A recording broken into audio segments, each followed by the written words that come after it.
Good morning, everyone. My name is Bowinn Ma, Minister of Emergency Management and Climate Readiness, speaking today from the territory of the Musqueam, the Skokomish, and the Tsleil-Waututh peoples.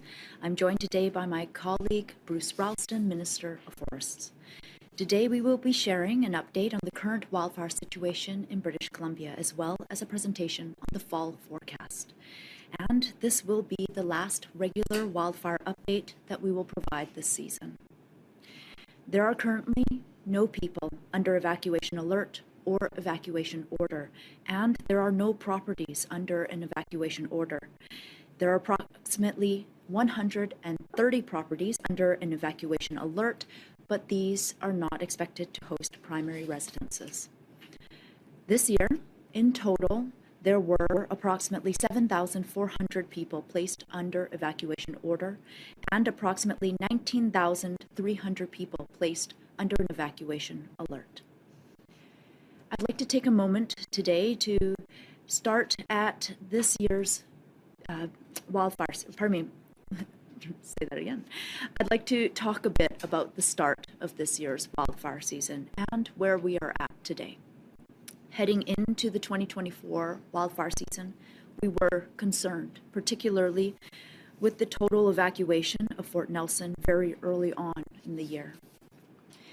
We know that we had just finished the worst wildfire season in the province's history, and we were in the midst of a prolonged drought that put our province into a very, very difficult and challenging position. We rely on our snowpack to add moisture to the forest floor through the summer, and this year's snowpack was historically low. We knew that we needed to take immediate action to incorporate the lessons learned from the 2023 wildfire season. And that is why Premier Eby launched his expert task force on emergencies. This task force, made up of wildfire and emergency experts from BC and beyond, engaged with British Columbians from across the province and provided recommendations to help us improve on our emergency response. We acted on those recommendations by creating a more robust hiring practice for the BC Wildfire Service firefighters, incorporating improved technology to detect early wildfire starts, and created a new university program that will train future wildland firefighters.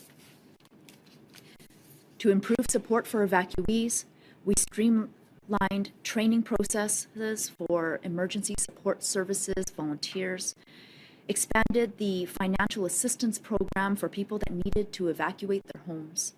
We created the Emergency Ready Planner to help people build an evacuation plan, created a process for people to receive supports virtually during large-scale evacuations, and much more.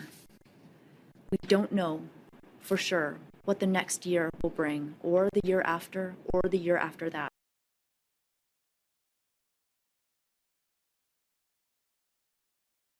Communities differently, and we must be prepared. We must continue to work together to be ready for all climate emergencies, and that work doesn't stop. It can't stop, and we know that there is more to do.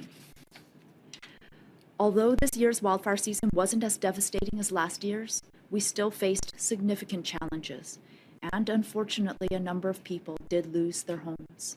Losing a home is a tragedy, and I am so sorry for the people that have had to go through that experience.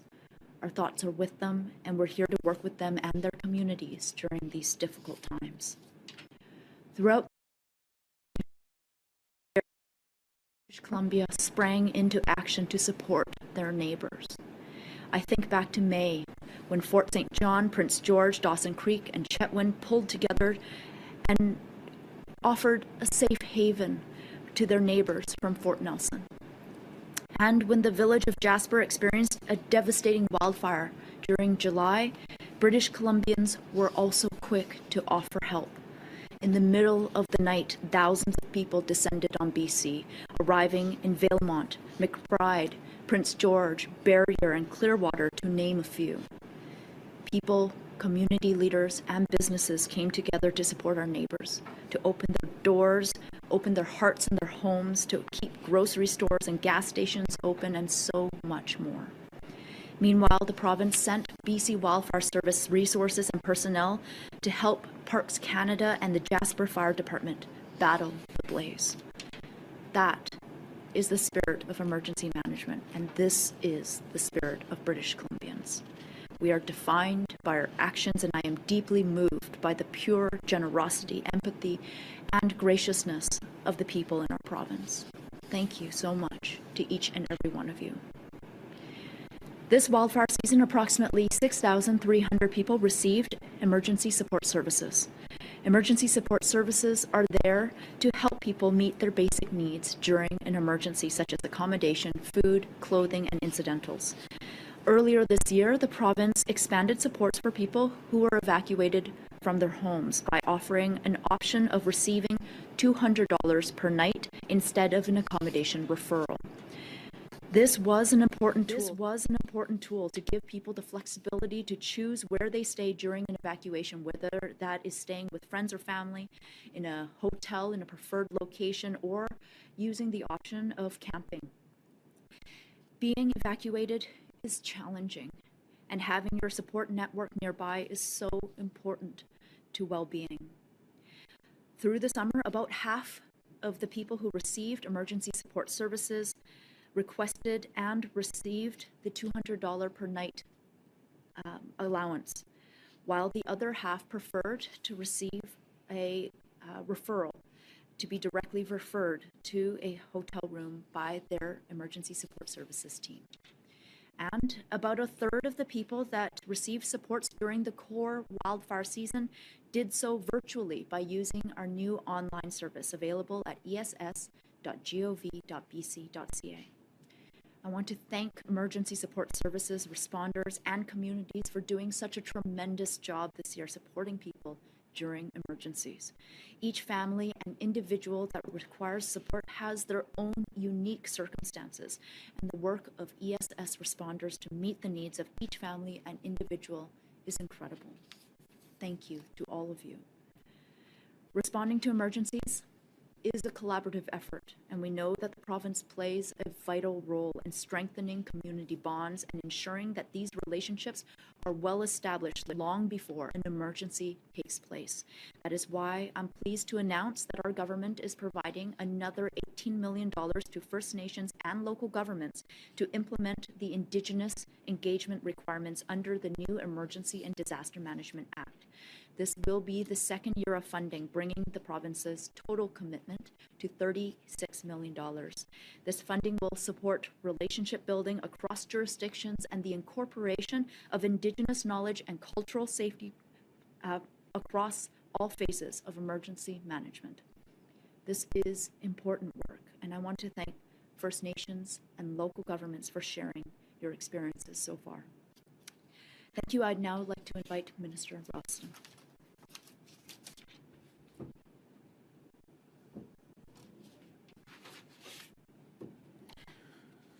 Thanks very much, Minister Ma. I'm Bruce Ralston, the Minister of Forests and the Minister responsible for the BC Wildfire Service. As always, I'm grateful to be speaking today from the traditional territory of the Musqueam, Squamish, and Tsleil-Waututh peoples. Today we're sharing an update on wildfire conditions, and the experts at BC Wildfire Service will let us know what we might expect over the next several months. But in general, in recent weeks, much of BC has benefited from cooler weather and less wildfire activity. However, I cannot stress enough that there are large areas where the risk of wildfire activity remains high. As of this morning, there are still 214 wildfires continuing to burn around the province. This includes the Kikkoman wildfire near Baines Lake in the East Kootenay region, which resulted in an evacuation order just several days ago on Monday. The BC Wildfire Service put in action heavy equipment, helicopters, air tankers, structure protection and personnel, as well as local fire departments are working in coordination with the BC Wildfire Service.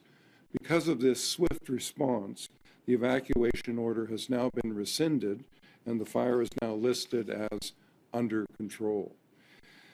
This is a reminder to please continue to stay vigilant while using open fire such as campfires and follow any restrictions in your own region.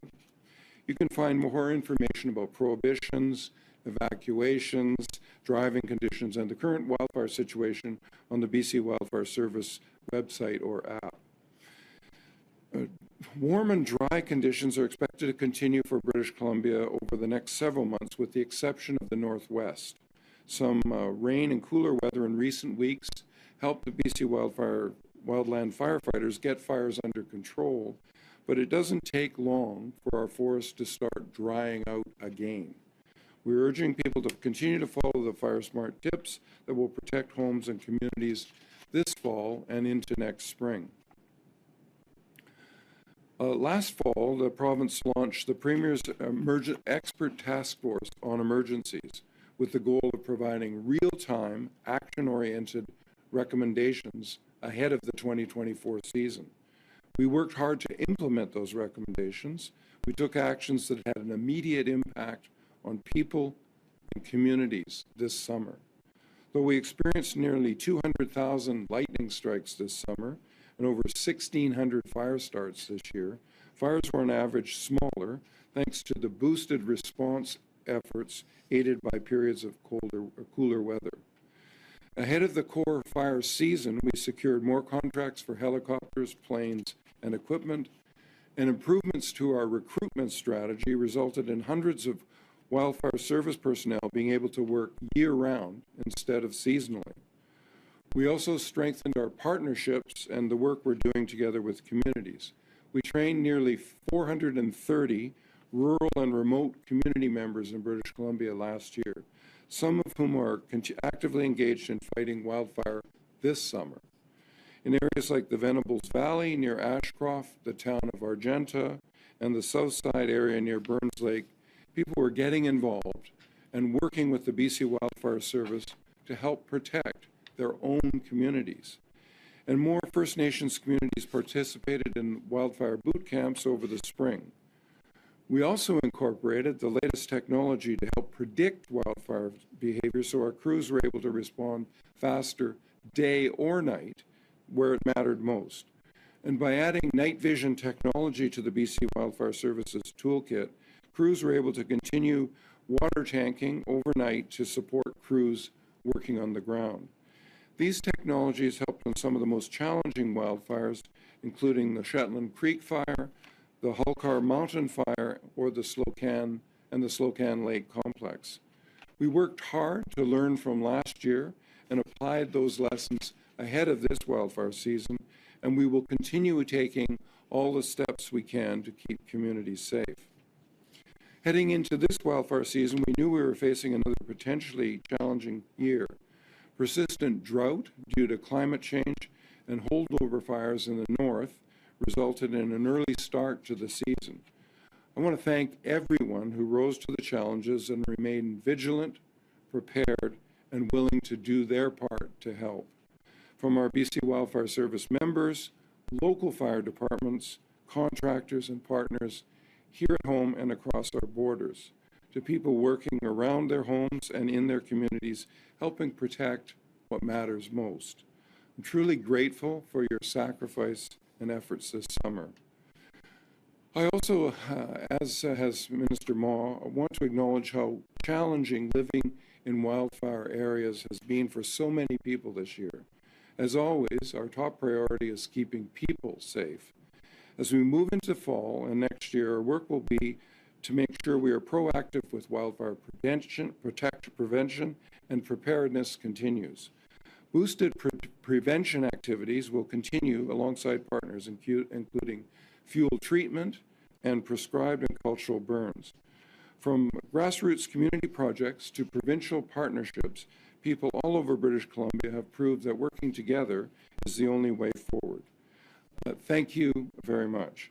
Let me now turn it over to Neil McLaughlin, who will provide a provincial weather forecast update. Over to Neil. Thank you, Minister Ralston. I'll just take a moment to bring up my slide deck here.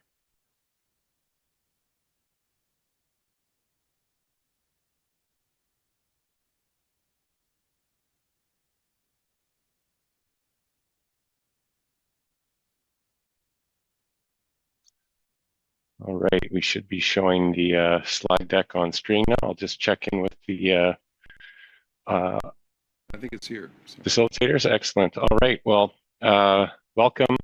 Thank you again. My name is Neil McLaughlin. I'm the Superintendent of Predictive Services, and I work out of our provincial headquarters in Kamloops on the traditional territory of the Tk'emlúps to Secwepemc peoples. Honored to be able to deliver our fall outlook for BC Wildfire Service to you today. On our title slide here, a rather eerie but also kind of beautiful photo. This was taken recently on September 4th. You're looking at the Mountain Wells wildfire, looking south across the Nechako Reservoir, an indication of some of the fire behavior we've seen just recently this month. In today's outlook, I'd like to kind of preface with some of the antecedent climatic conditions that have kind of led us into the 2024 wildfire season, which as we stand today is in 4th place for most area burned in our fire history. And in walking through that, we'll kind of look at some of the weather patterns that have led us into the fall. Then we'll move into what we can expect through the remainder of the fire season this fall. And we're going to end on a note about what we could potentially expect into next spring of 2025. So with that, let's step into it. I'd like to start by talking about the past 3 years, actually. On this screen, you're looking at 2 different maps. On the left is a map of precipitation compared to normal over the last 3 years, and then on the right, the same kind of a map image, but just showing you for the last year. This is borrowed from our partners at Agriculture and Agri-Foods Canada, and they monitor precipitation from obviously an agricultural and food security perspective, but it's part of the story with wildfire, and of course precipitation plays a big role in fuel moisture. And what I wanted to draw your attention to is that over the last 3 years, areas where you see yellow on the map on the left-hand side of this slide, we're receiving abnormally low precipitation, 60 to 85% of normal. And in the last year, so the map on the right-hand side, that precipitation was as little as 40 to 60%, and really highlighting that northeast corner of the province where you see those hues of orange and red on that map. And so these conditions have kind of led us into this fire season. If we look at August and the weather that we've seen over the past month, the conditions of August have helped to intensify our low fuel moisture conditions and set us up for potentially increased fire activity into the fall. So on the left, we're looking at a map from our partners at Environment Climate Change Canada. This is showing our temperature compared to normal conditions. And then on the right, we're looking at precipitation over the month of August compared to normal. And so for the map on the left, where you see colors of yellow, that would indicate that our temperatures have been slightly above normal. And so indeed, this pattern of hotter than normal weather has kind of persisted not only through the earlier part of the fire season, but leading us into fall. And more concerning on the right is our precipitation. Essentially the northern half of the province, where you're seeing those shades of brown, has been seeing significantly below normal precipitation. And with the exception of a few areas where you're seeing colors of blue and green, we're really kind of in a dry state moving into the fall. I wanted to say one more thing. When we talk about weather as it relates to fire, we'll often reference temperature and precipitation because those are frequently what's forecasted out into the long term. But another really important component of weather and how it influences fire behavior is humidity. And so for those of you that have visited coastal areas and your hair gets frizzy from the higher humidity versus coming into interior regions of the province where, in warmer conditions, you can also really feel that dry air. That is a really key component to fire behavior. And so we're also, concerned about humidity. And that's not That's not a weather element that we typically forecast in the long term, but it's an important piece. And so really it's a combination of these three things: heat, lack of precipitation, but also really dry air masses, which gets us into trouble from a fire perspective. But this is what set us up for the fall. I'd like to take one more opportunity to kind of just help you understand how we've kind of progressed through the season. And so on this slide, we're looking at our drought code. The drought code is an indicator of moisture in our deep organic soils and our larger dead and down woody debris on the forest floor. And the three tiles that are on the screen kind of step us from May 11th through to July 11th in the middle of the summer, and then on the far right into September 11th. And you know, without getting into the details of what the numbers represent, the colors really tell the story. We like to see blue and green on the map. We don't like to see yellow, orange, and red. Red would be the most heightened drought conditions with respect to our fuel conditions. Whereas blue would be on the other end of the spectrum, and we have far less concern about fuel availability. And so as we look from left to right, there's just been an ongoing progression and increasing or intensification, if you will, of our drought conditions really throughout most of the province. But there are some areas to take note of that are looking pretty good going into the fall. Those would include our coastal fire center, the northern half of the southeast fire center, and even a little portion of the Mount Robson area on the southern tip of our Prince George Fire Center. These areas have received more precipitation throughout the summer and are in much better shape as we head into the fall. So to put that into perspective, I wanted to kind of share what this means from a drought code anomaly perspective. And so if we compare where we're at today in this year, how does that compare to our historical records throughout the province? I'm showing two maps. One on the left is for the anomaly of our drought code this year, 2024, as of September 9th. And the map on the right is the same analysis, but was completed last year for September 12th of 2023. Just for comparison's sake, I think we've all got a fairly good feel for how we ended last fire season. And, you know, questions might be, are we looking at something similar for this fall? And so on the left, you can see we still have very heightened drought conditions or above average conditions across essentially the northern half of the province and more locally around the Williams Lake area in the central interior. Other parts of the province, although in the previous slide I was showing a lot of those orange and red colors, say through Kamloops and portions of the Southeast Fire Center, those heightened values are more normal for this time of year in those regions, but quite anomalous when we look to the northern half.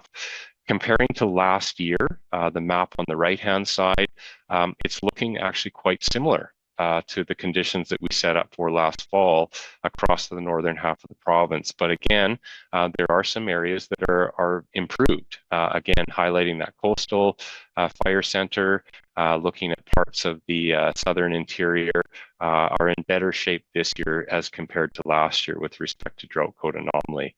So a key message here is we're still set up for higher fire danger across the northern half of the province as we head into the fall.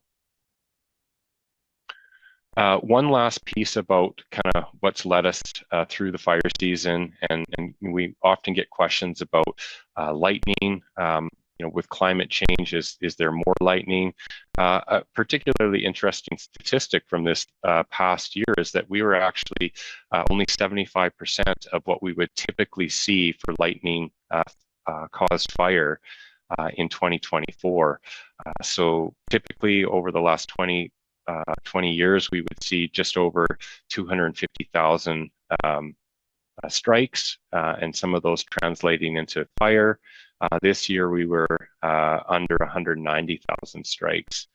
And so less lightning, but interesting, if you look on the infographic on the left-hand side of this slide, 73% of our fires this year were caused by lightning. And that's a little bit higher than normal. Typically, we would reference a ratio of 60% lightning caused to 40% human caused. And so certainly these dry conditions that we just looked at in previous slides are a contributing factor. Although we've seen less lightning this year, more of it has translated into lightning caused fire. The fuels are more receptive, and there's a higher efficiency of lightning in causing fires in those areas. Let's take a quick look at some recent fire behavior in the northern parts of the province. And so on this slide, we're looking at the Sabina Lake wildfire in the Nadina area of the province. The photo on the left was taken on September 5th, so a very recent image of fire behavior. And what you're seeing there is fairly extreme fire behavior. We would typify this as rank 5 fire behavior. And you can see the flames are extending beyond the top of the canopy, and a very involved smoke column. This is a very aggressive type of fire behavior and very difficult to control. The image on the right is showing hotspot detections from NASA FIRM's program. The red dots on that image on the right are showing those areas of heat. And if you see that larger cluster that's in the kind of the upper left corner with some white streaming coming off of it, that would be that same fire complex. And you're seeing the smoke coming off of the active fire in that area of the province. And again, that's a recent image just from September 4th. So certainly seeing some aggressive fire behavior as we head into the fall. And where we're seeing that is mostly in our northern regions of the province. Let's move into the outlook. We can look at the next month ahead, and then we're going to kind of talk about fall and winter. And so as we look into the next month ahead, these images are, again, temperature on the left, precipitation outlook on the right, coming from our partners with the European Forecasting Agency. On the left-hand side, we are still picking up a signal for slightly above normal temperatures, particularly in that northeast corner of the province heading into the next month. Likewise, areas of dry, where you see brown on the map on the right, areas of dry below normal precipitation for the month ahead. But good news, we are seeing rain in store for coastal areas and maybe reaching a little bit inland as we head into the next month. And so not the best forecast for the north, but again, some areas are going to see a shift into cooler, wetter fall weather, and that is going to diminish fire behavior potential and fire activity into the fall for those regions. As we look further out and describe kind of what we expect over the months of September into the end of November. On the map on the left, this comes from our partners at Environment Climate Change Canada. It's describing the probability of either above or below normal temperatures. And where you see colors of yellow, orange, and red, which is for most of not just BC, but all of Canada, there are moderate to high probabilities of above normal temperatures this fall. On the right-hand side, unfortunately, there isn't a very clear signal in terms of what kind of precipitation we can expect into the fall. There's a small area in the center of the province that's green, and that would suggest a moderate probability of above normal precipitation in that area. And you're also seeing a little bit of green along the coast, but the rest of the province is kind of unclear, no signal. And so we'll speak about that a little bit later when I talk about holdover potential into 2025.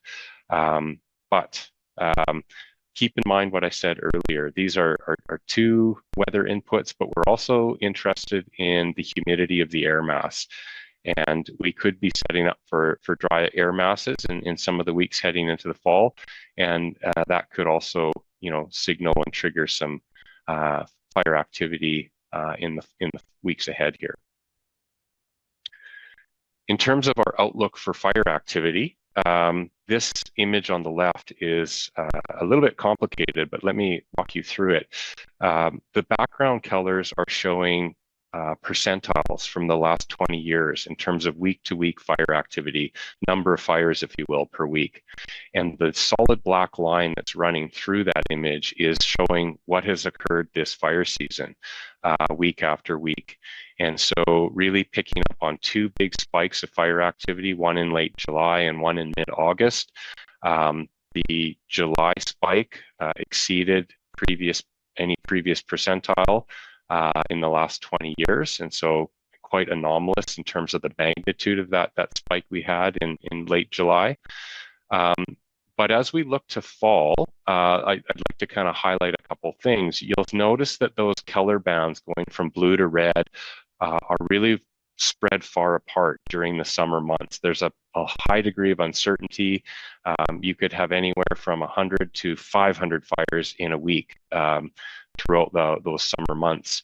As we head into the fall, notice that those color bands become really tight together, and the level of uncertainty in terms of what we can expect goes down a lot. And so there's a faint dotted red line that extends off of the week after week fire activity we've experienced this year, and that's a forecast, if you will, in terms of what we can expect into fall for fire activity. And so by and large, not really expecting more than maybe 25 to 50 fires a week. There may be some weeks that we see very few fires at all. And so running us out to the end of the fire season, we might pick up another 115 to 200 fires, but most of those will be small. Most of those you won't hear about or even notice. They'll be quickly initial attacked by our fire crews. What we are concerned about, though, are fires that could occur in our northern regions, in those heightened fire danger locations, under days where we have stronger winds and drier air masses. The image on the right is kind of helping understand why we see less fire activity as we head into the fall, and it's just showing you over the last 20 years kind of the proportionality of lightning to human to other causes of fire. And what you'll see is, you know, in those months of July and August, a huge proportion of our fires are due to lightning. But as we head into September, generally about 90% or more of the fires that are going to be caused by lightning have already occurred. We may pick up a couple more lightning fires this fall, but the majority of what we'll see this fall will be human caused. There is an important message in that human caused fires typically start near communities or roadways where people are located. And those human caused fires may be small, but a small fire can still have a large impact when it's close to population centers and people. And so just a reminder to be mindful. Fall vegetation is cured, it's dry, and there are some antecedent drought conditions that are favorable for fire behavior as we head into the fall. And so just a reminder to be very safe with your outdoor practices and activities so that you do not accidentally cause a wildfire this month or next month. Let's start to zoom in on how we've kind of set ourselves up this year, some of the landscape level impacts of fire, and then talk about what could be in store for spring of 2025. And what I wanted to highlight on this slide is, while we've had a record-setting fire season both last year and this year, a huge proportion of the area burned that we would reference in our provincial totals has been due to fires in our northeast corner, or what we would call our Prince George Fire Center. And that's been highlighted in that little thumbnail map on the upper right. So 75% of the total area burned in 2024 was due to fires in Prince George, and last year it was higher, it was 80%. This is a significant area burned. And so you can also see that on the bar chart on the left. The really tall yellow bar is our Prince George Fire Center compared to our other fire centers throughout the province. And so if we subtracted away our Prince George Fire Center and just looked at the rest of the province, it is fairly actually normal in terms of area burned and activity. But what is really anomalous is that yellow bar and what we've seen in the Prince George area. And so I just wanted to help put that into perspective. Let me help walk you through that map on the right-hand side, that is just zoomed in on our Prince George Fire Center. And there's kind of three colors I'd like you to pay attention to. The gray areas are fires that have burnt and intersected with the Prince George Fire Center over the last 60 years. The orange areas are areas that burnt last year in 2023, and the red areas are contributions of fires burning this year in 2024. And to put this into perspective, the area that we've burnt in that Prince George Fire Center is 10% of the land base. And we've done that over the last 2 years, kind of 2023, 2024 combined. That is more area than what was burned in the last 60 years combined. And I really want to highlight the magnitude of our last two fire seasons. We've burnt slightly more in the last 2 years than we burnt in the past 60. This is a pretty significant fire load and area burned for our boreal communities. If we were to further zoom in on just kind of the Fort St. John to Fort Nelson up to the Northwest Territories border region, that far northeast corner in that image, we're actually looking at 40 to 50% of the land base has been burnt in that area in the last 2 years. It's quite significant, and I just wanted to recognize that for communities and people in the north, you really have had to deal with a lot of smoke, evacuation notices or orders, and fire has just been present pretty much every day for you throughout the last two seasons, and we recognize the struggles that causes. But this is significant, not just in terms of the last 2 years, but it's significant in terms of fire regimes for the north. And so, picking up on those two colors of orange and red on that map, it's going to lead me into my next slide, which is going to talk about holdover fires, because many of the areas you see in red on this map, which depict areas that burnt in 2024, started as a result of holdover fires, fires that started in 2023, continued to burn in deep soil organic layers throughout the winter, and then resurfaced in the spring of 2024. And so as we look at the map, there is, again, significant area in the Prince George region that could potentially hold over. And so let's look at what the potential is for holdover. The map on the left is showing drought code conditions as of this April. And so again, think about a fire that's kind of persisted in deep soil layers through the winter.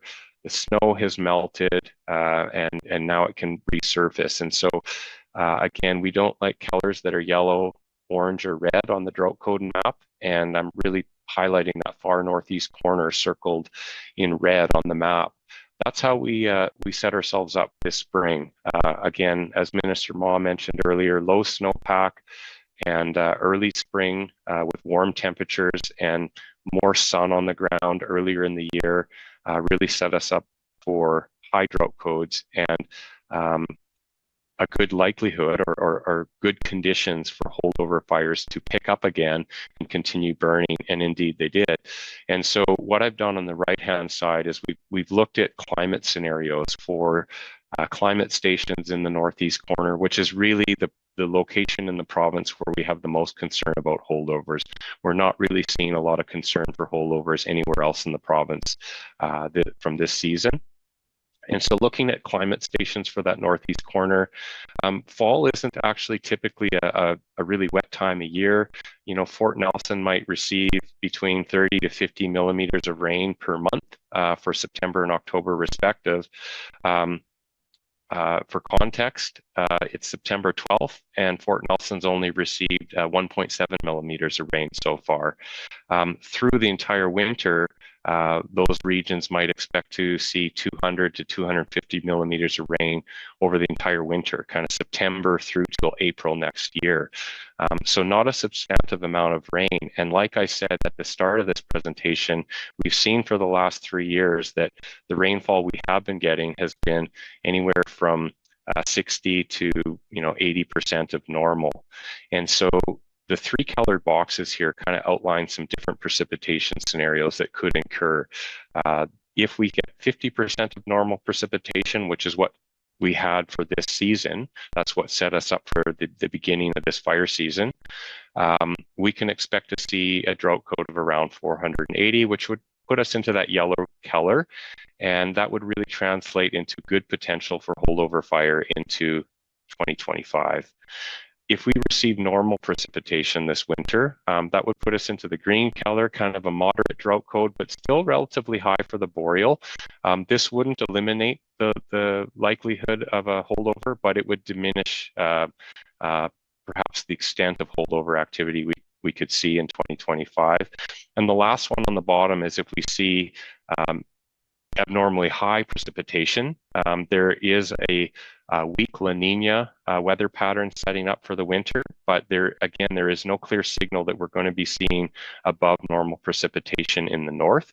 But if we did see 150% of normal precipitation, that would bring us down into a drought code of 90 and the blue color, which is what we like to see on the map. And so really highlighting that to get us out of these conditions and to eliminate the potential for holdover fire into spring of 2025, we're going to have to see above normal precipitation through the fall and through the winter months to have a different setup for spring of 2025. And so as it stands right now, we are expecting a higher likelihood of holdover activity in the northeast corner, and we'll be monitoring that through the winter months. I'd like to conclude with a couple key messages here. So again, fuels remain critically dry, particularly in the northern half of the province, and will continue to remain dry through the fall, as we are expecting slightly above normal temperatures and below normal precipitation. While the occurrence of new lightning-caused fires will decrease, keep in mind that our vegetation as we move into fall is cured, drier, and it's susceptible to human-caused lightning starts. It can ignite very easily and spread quickly. So diligence is important, and just reminding people to be safe when pursuing activities and recreation outdoors. Fire danger remains high to extreme in our northeast corner. We've talked a lot about that in this briefing. Northern wildfires are expected to remain active through the fall and potentially hold over into next spring. And finally, strong winds associated with upper troughs and cold fronts are common, and those are typically days when we will see fires that are already active on the landscape, kind of like the fires I showed you earlier in the slide deck of recent fire behavior. That's when they pick up. It's when we have these changes in weather pattern. We may see a week of warm weather, and then it breaks down and we get stronger winds, potentially drier air masses, fueling the spread of fires. So they're problematic, and when they're not accompanied by precipitation, even more problematic. So BC Wildfire Service will be monitoring for these conditions and acting accordingly when we see the potential for fire activity to pick up. With that, I'd like to conclude this outlook. We'll turn it back to the facilitators for the briefing and open it up for questions. So thank you again for joining us today. That's all for me. Great. Thanks, Neil. I'll turn it back. Thanks, Neil. I'll turn it back over to Minister Ma.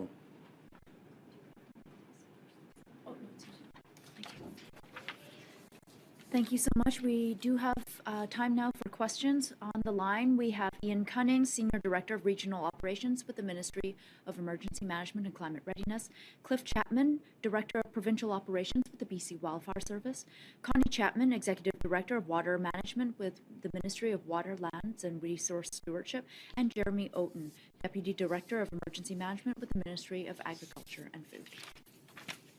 Thank you, Minister. As a reminder for reporters on the phone, please press *1 to enter the queue. That's *1 to ask a question. For media in the room, please line up at the microphone provided and wait to be called. Please make sure to provide your full name and outlet. Media will be limited to one question and one follow-up. We're going to start in the room today. Please go ahead. Hi, Abigail Turner with CTV. I'm just wondering, we're seeing all these pictures of trees burning. We're hearing about how land, 40 to 60% in the north of this land has burned. What's being done to plant more trees? Is your government focusing on, I know we have tree planters, but is it time to invest, pay them more even? Okay, I'll start there, and then maybe Minister Ralston can speak to the tree planting piece of it. What I will say is that it is clear that climate change is impacting our communities. It used to be that we would talk about climate change as though it was a risk that would impact the lives of our children and our grandchildren and their grandchildren.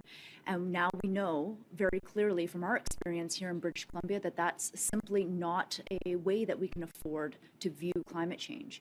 The climate crisis is impacting communities today. We see emergencies that are longer in duration, more frequent, more intense. We see communities that are trying to recover from one emergency and being hit by another disaster as they are trying to recover. We are seeing that forests are burning hotter, that drought conditions are creating situations where we do see that in the last 2 years, 2 fire seasons alone, we are burning the equivalent land mass in some areas of our province as was burned in the past 60 years combined.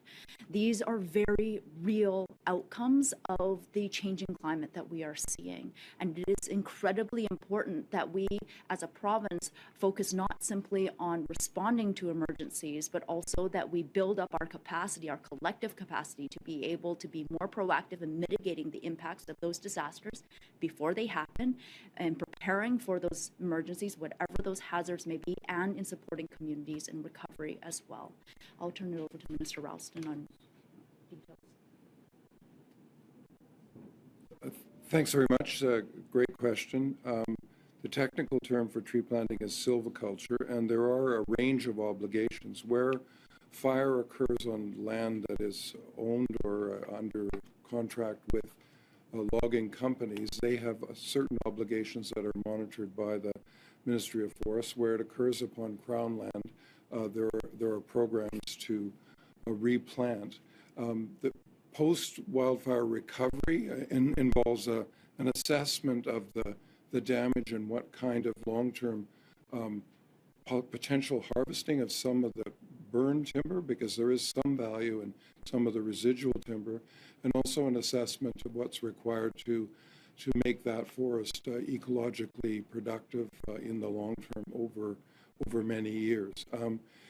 The government did invest in a new thinking about silviculture, creating an institution that's headquartered in Smithers to begin to think about different ways and methods of doing silviculture, tree planting, in a way that has not been done in the past. But there's certainly, I think, profound public concern about the future of forests, and the investments and activities that have been undertaken by the ministry reflect and share that public concern about the future of our forests, of which planting trees where they've been burned is a really important step to building and continuing to have a vibrant forest for the future.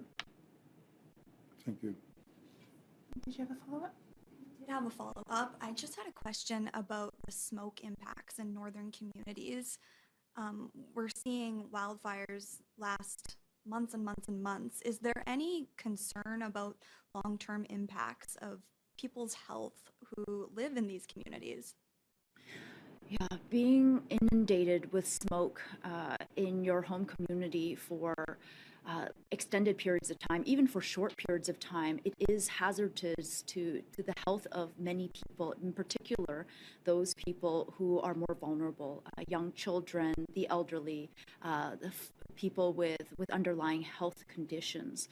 What we are seeing through the past several years, particularly when you see how much of the landscape has burned in this wildfire season and in last wildfire season, and what we are likely to see going forward into the future, those kinds of knock-on effects on the health and wellness of people in our communities is incredibly important for us to understand and to be able to support in bolstering.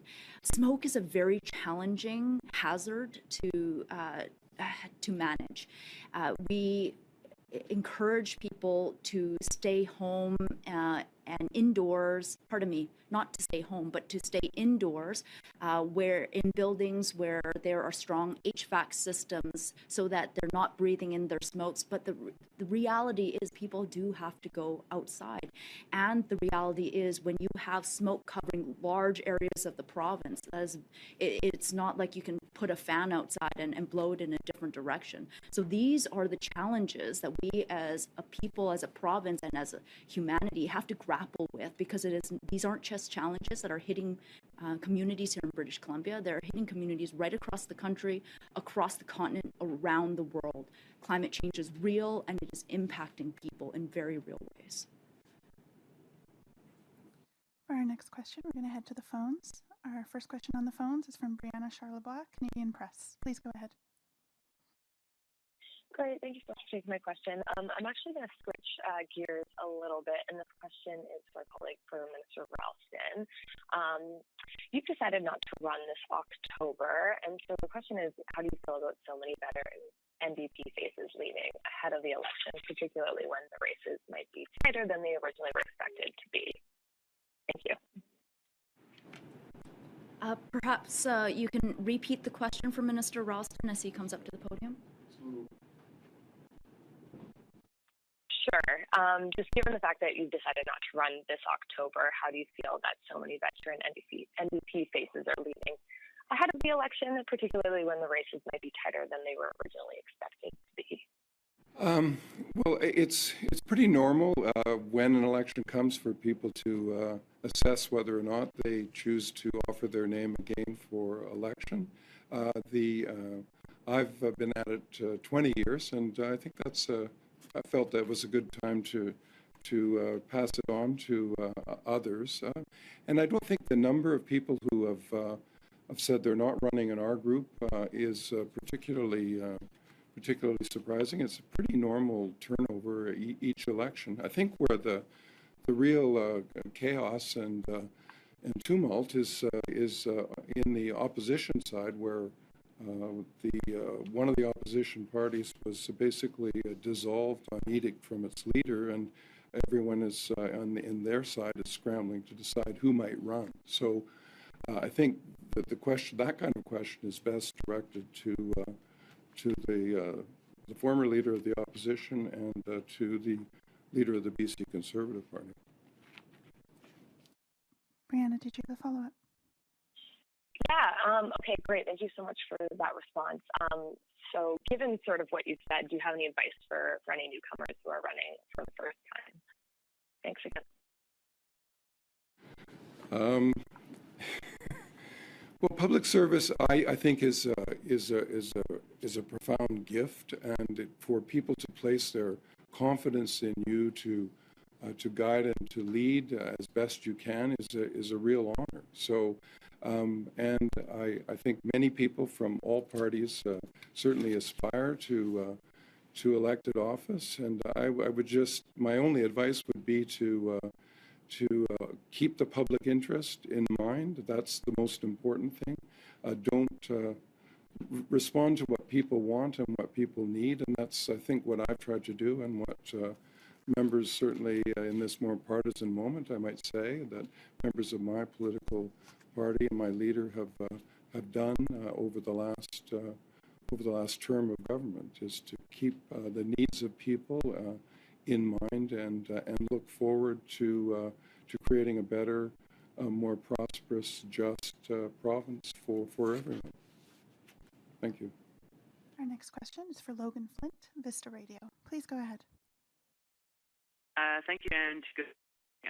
In one of the previous slides, it showed a bit of a map of precipitation across the province, as well as some of the drought conditions. And for the western half of the province, expected to see increased rain throughout the fall, winter, and into next year. Could that reverse some of the increasing drought conditions that we've been seeing as well? Perhaps we'll hand it over to Connie Chapman on drought conditions. Thank you, Minister Ma. So over the winter months, we will be watching kind of the snowpack and the conditions that may or may not be occurring.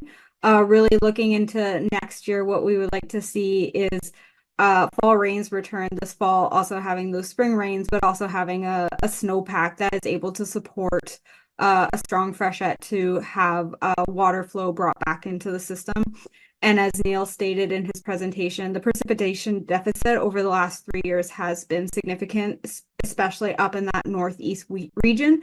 And so really looking to see those pockets of the province experience some of those fall rains and regain some of the deficit that has been accumulating over the last couple of years. Thank you. And Logan, did you have a follow-up? The only follow-up I happen to have is whether or not, or how much longer the wildfire season for this year is expected to last. It is the case that we are coming into the tail end of our usual core wildfire season. However, looking at past years, we also know that we've had wildfire seasons that go well into October and even into November. And so the seasonal cooler temperatures, the shorter days, it does mean that there tends to be less wildfire activity, and the precipitation that we're seeing in some areas of the province are allowing our wildfire service to gain the upper hand on those remaining fires. But we do expect that there will be new fire starts each week for a few weeks yet, and we remain prepared in case the weather turns or in case conditions turn and we have to ramp up our firefighting efforts in a substantial way again. Maybe I will offer to Cliff Chapman as well an opportunity to speak to this question. Yeah, thank you, Minister Ma, and thank you for the question. I think in British Columbia, we probably need to move away from the language of fire seasons. I think we're active most of the year, and if it's not on wildfire suppression, it's doing the other pieces that Minister Ralston spoke about, which is wildfire prevention and preparedness for next season. So I think Minister Ma covered it well. We do anticipate that we're going to see fires on the landscape for the next 3 to 6 weeks, depending on when snow decides to fly in British Columbia. We will likely see fires right up until snowfall. The impacts of those fires, the potential of those fires is obviously lessened with the weather that you saw from Neil's presentation today. The days are much shorter, the nights are much cooler, and so we have a lot more potential with our response capacity on any new starts, like we saw in the Southeast Fire Center earlier this week with a new start that had some potential. We were able to get on it quickly and get it to a being held status. So the season doesn't really end for us. We'll continue to be active in response, and as we transition out of response, we'll obviously start to become very active in prevention, cultural and prescribed fire, and preparedness for fire season 2025. And that's all the questions we have for today. Thank you.